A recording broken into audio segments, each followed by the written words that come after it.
project and I decided to do my topic on equine mitochondrial myopathy.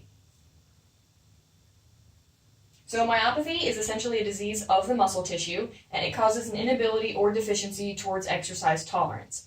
Many of these disorders have been identified in horses, however the exact etiologies or causes of them remain mostly unknown.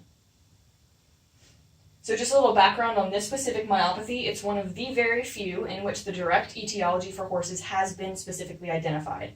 It involves a very specific complication regarding the functioning within the structure of muscle cells leading towards the symptoms of the disorder. So the etiology of this specific myopathy is an abnormality within the mitochondria of the muscle cells. This abnormality causes an inability for the mitochondria to properly process necessary components of energy formation, causing the symptomatic difficulties. So the mitochondria of the cell take in nutrients, break them down, and create energy through the process of cellular respiration. This process creates large quantities of energy in the form of adenosine triphosphate, which is the energy currency of the cell, allowing it to make the necessary processes.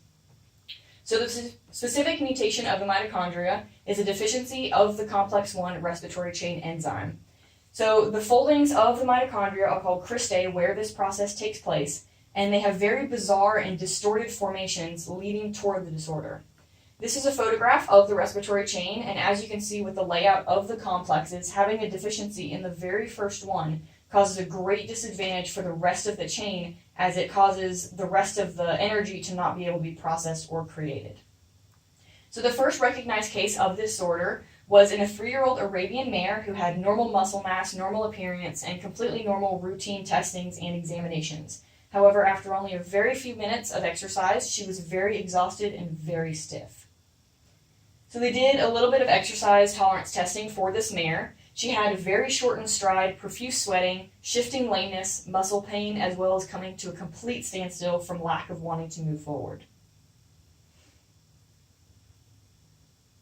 So diagnosis for this myopathy is often not considered due to its extreme lack of knowledge of the myopathy itself in the industry, as well as the high degree of specialty that's needed to specifically make this diagnosis.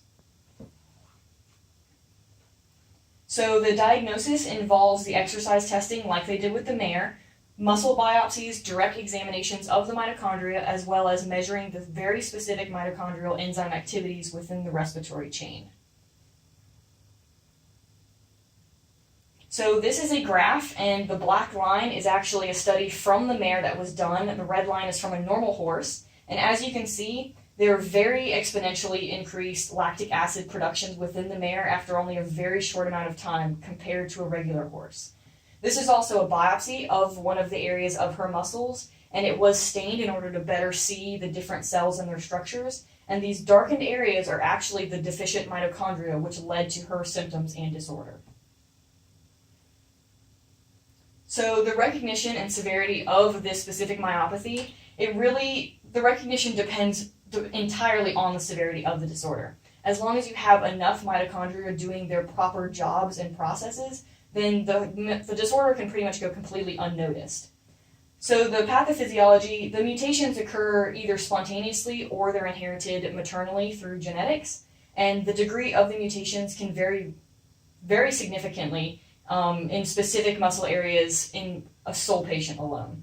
So treatment and prognosis, there is currently no treatment, so if a horse is diagnosed, they can't really become athletes. They're pretty much kind of pasture pets just hanging out, and the prognosis really depends on the extent and severity of the disorder. So there was a 2014 study, kind of a more recent study done. It involved 90 horses. 4 of them were completely healthy, 16 had some form of myopathy, and 70 were otherwise diseased, kind of affecting their exercise abilities.